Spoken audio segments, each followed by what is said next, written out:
जय हिंद दोस्तों, welcome to the dream school.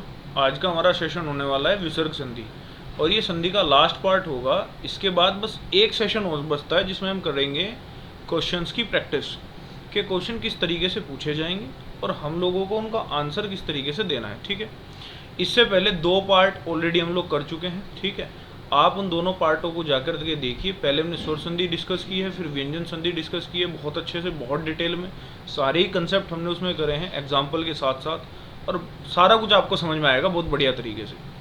दोनों के लिंक आपको डिस्क्रिप्शन और ऊपर आई बटन में मिल जाएंगे। अब हम करते हैं आज का सेशन स्टार्ट, और ये होगा हमारा विसर्ग संधि का नियम नंबर 1 और विसर्ग के बारे में थोड़ी सी बातें। देखो, विसर्ग के बाद स्वर या व्यंजन आने पर विसर्ग में जो विकार होता है उसे विसर्ग संधि कहते हैं।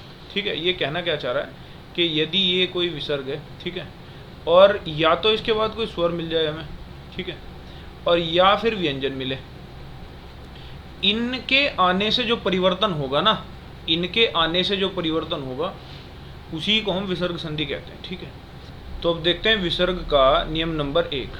यहाँ से देखो, विसर्ग के पहले यदि ए और बाद में भी ए अथवा वर्ग का तीसरा, चौथा, पांचवा वर्ण अथवा येरे लेवे हो तो विसर्ग का ओ हो जाता है। देखो ये क्या कहना चाह रहा है, मैं आपको यहाँ पे समझाता हूँ। यदि एक कोई विसर्ग है, ठीक है ना, और इसके पहले ए है, ठीक है, और इसके बाद में, विसर्ग के बाद में या तो ए हो या किसी भी वर्ग का तीसरा, चौथा, पांचवा वर्ण हो या ये रे ले वे हो, ठीक है, तो ये जो विसर्ग है ना इसका ओ बन जाएगा। इसका क्या बन जाएगा? ओ बन जाएगा। समझ में आई बात आपको?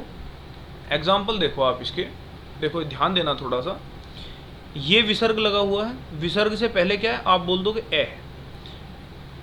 विसर्ग को किस में जोड़ रहे हैं? आप बोल दोगे ए को ए में ही जोड़ रहे हैं, तो क्या बन गया? ओ बन गया। समझ में आ गई बात? देखो वहां पर इसको लिंक मत कर देना स्वर संधि से कि ए और ए आ हो जाएगा, नहीं, ये विसर्ग लगा हुआ है, आप जरा इस बात को ध्यान देना। ठीक है, तो यहाँ पे यदि विसर्ग से पहले ए है और बाद में भी ए है तो क्या हो जाता है? ओ हो जाएगा। ठीक, यहाँ पे देखो, विसर्ग से पहले क्या है आप बोल दोगे ए है, ठीक है, विसर्ग के बाद में क्या है आप बोल दोगे ये है गे। गे कौन से नंबर पे आता है? कै खे गे, गे आता है तीसरे नंबर पे।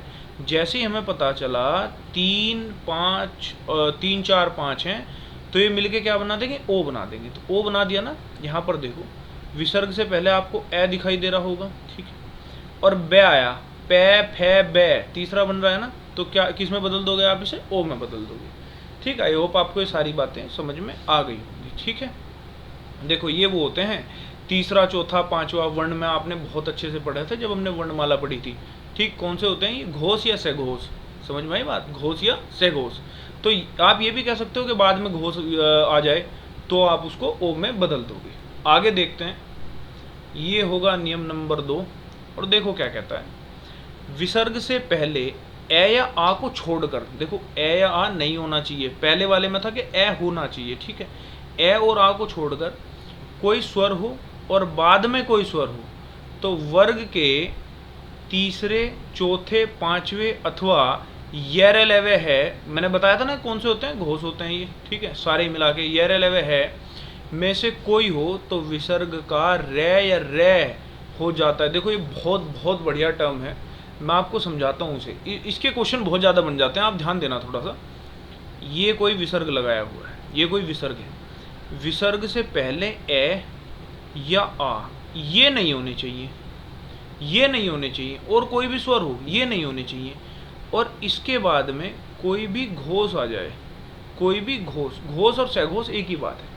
अब आप कहोगे घोष, घोष में क्या होते हैं? 3, 4, 5 ये रे ले वे और है, ठीक है, ये आपको पता है, बाकी स्वर भी इसी के साथ में होते हैं। तो ये आ जाए, घोष आ जाए, तो आप बोल दोगे कि जो विसर्ग है ना, ये वाला जो विसर्ग है, इसको हम किस में बदल देंगे? रे में बदल देंगे। समझ आ गई ना बात आपकी? ये है पूरा नियम। देखो वर्णमाला यदि आपने नहीं देखी ना तो जा करके पहले वर्णमाला देख लो, क्योंकि वर्णमाला का रूल बहुत जगह अप्लाई होता है, आपको ये सारी बातें पता होनी चाहिए। ठीक, अब देखते हैं, देखो इसके कुछ एग्जाम्पल्स आप यहाँ पर देखो, समझने की कोशिश करना। विसर्ग से पहले क्या है आप बोल दो कि ई है, ये छोटे वाली ई है ना, और हम इसको किस में जोड़ रहे हैं? आप बोल दो कि हम इसको आ में जोड़ रहे हैं। ठीक, तो मैंने कहा था घोष होने चाहिए और घोष में आ हो जाता है, कोई दिक्कत वाली बात नहीं है।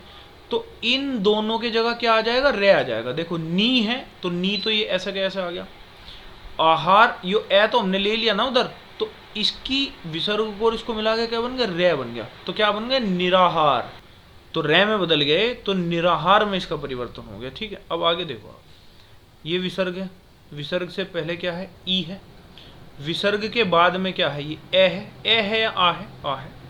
तो इसकी जगह पे क्या बन जाएगा, रे बन जाएगा। तो बन गया ना ये रे, ठीक, निराशा। नी है और यहाँ पे ए है, ये क्या है, ई, ए ई क्या बन जाएगा, रे। अब देखो ये आधा रे बना, क्योंकि यहाँ पे तो एक आ पहले से था ना। आपको पता है कि रे पूरा कब बनता है, ये रे के नीचे हलंत प्लस ए लगाया तो ये पूरा रे बना, ऐसे ही है ना कुछ। देखो यहाँ पे आ था तो एक रे जब रे के साथ में जुड़ गया ना तो पूरा रे बन गया यहाँ पे, लेकिन यहाँ ए ही है तो ये जो आधा रे है ना ये ऊपर चला गया। ठीक है, क्या बना, निर्धन। ठीक है, निर्धन। समझ में आ गई होगी बात आपके। आगे देखते हैं हम लोग। ये देखो रूल नंबर 3, ये क्या कह रहा है, विसर्ग से पहले कोई स्वर हो, विसर्ग से पहले कोई भी स्वर हो और बाद में च, छ या श हो तो विसर्ग को इस श में बदल देते हैं, बड़े वाले श में। ये बड़े वाले श में बदल जाता है। ठीक, यानी कि विसर्ग से पहले कोई भी स्वर, ठीक है, इसको हमने जोड़ दिया, इनमें से कोई भी आ गया तो ये बदल किस में जाएगा, ये श में बदल जाएगा। इतनी सी बात है। इसके ऊपर देखो आप एग्जाम्पल, देखो विसर्ग से पहले ई मिल रहा है यानी कि एक स्वर है और बाद में च मिल रहा है। ठीक है, तो किस में बदल जाएगा, श में बदल जाएगा, आधा श आ जाएगा, निश्चल। नी प्लस चल, निश्चल। समझ में आ गई बात आपकी। यहाँ पर देखो विसर्ग से पहले क्या है, आप बोल दोगे ई है, ई तो एक स्वर होता है, बाद में छ आ रहा है तो ई, और विसर्ग के पहले तो स्वर हमें मिल गया और इसके बाद में छ हो गया तो छ को हम किस में बदल देते हैं, श में बदल देते हैं, तो क्या हो गया, निश्चल। समझ में आ गई बात। बिल्कुल सेम यही है। विसर्ग से पहले क्या मिला, हमें ऊ मिला, एक स्वर मिल गया, हमारी कंडीशन सेटिस्फाई होगी। इसके बाद में च, छ या श में से कुछ होना चाहिए तो स है। ठीक है, तो इसको कहाँ में बदल देंगे, आधे श में बदल देंगे, तो क्या हो जाएगा, दुस्शासन। समझ में आ गई बात आपके। बहुत छोटा सा बहुत अच्छा नियम है, आप इसको याद रखना।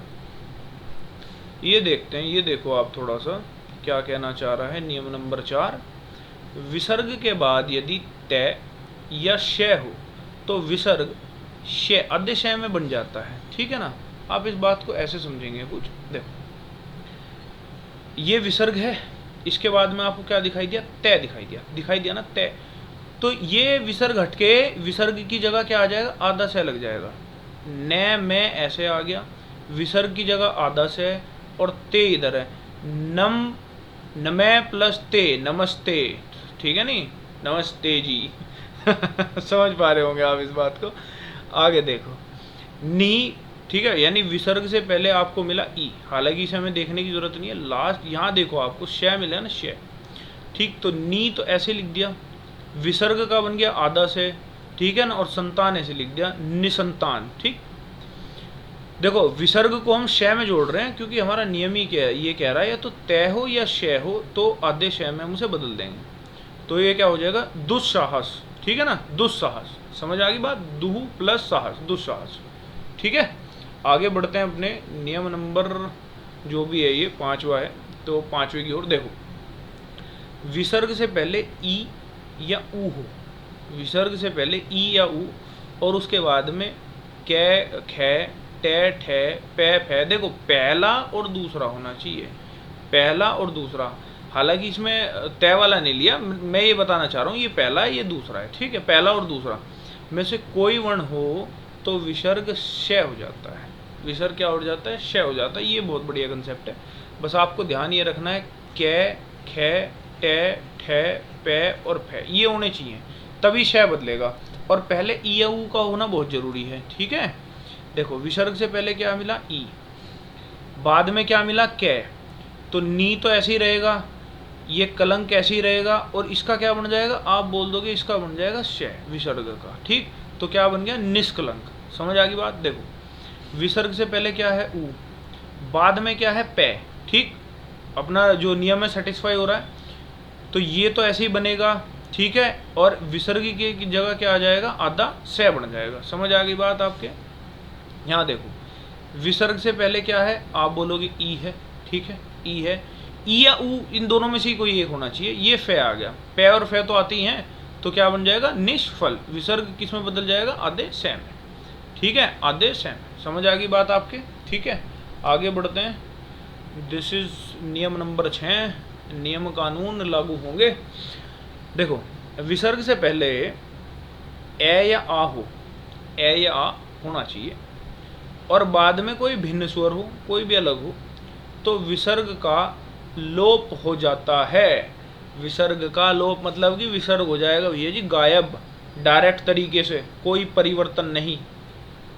और ये देखते हैं अपना लास्ट नियम क्या कह रहा है। ये विसर्ग के बाद कै, खे, पे और फे होने पर विसर्ग में कोई परिवर्तन नहीं होता।